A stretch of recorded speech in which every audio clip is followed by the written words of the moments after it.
Proverbs 26, verse 20 states this: without wood, fire goes out. Without a gossip, conflict dies down.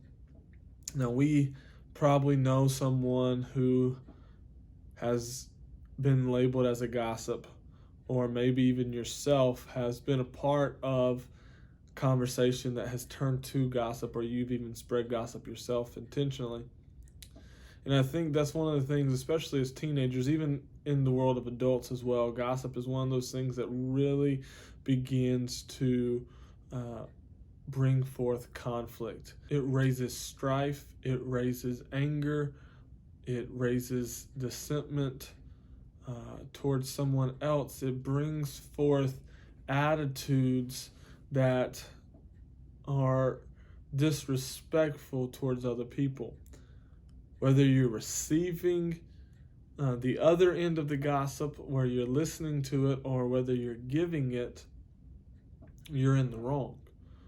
And when you're receiving gossip, when someone is sharing something they're not supposed to, or they're not sure if it's true or not, our job is to stop them and not participate in it.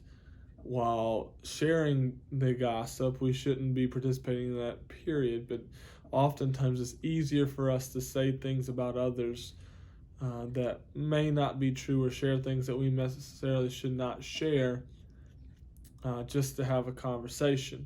I've been guilty of that myself, and we have to watch ourselves, because this really brings forth conflict, not only in the relationship with you and the other person that you're talking about, but also it can stir conflict in the group of people that you're sharing that with, because now people are starting to form different opinions about that person or a group of people, and conflict is beginning to arise.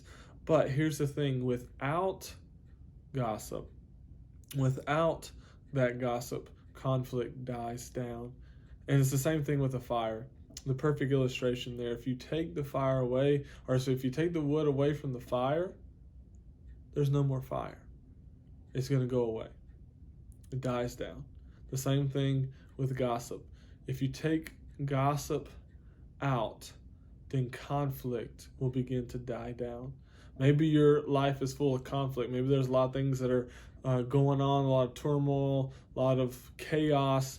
And maybe it's because you're putting yourself in there because of some of the things that you're talking about with other people that you necessarily shouldn't. And if you begin to cut that out of your life, not only just speaking it, but also listening to it, then those conflicts will begin to die down.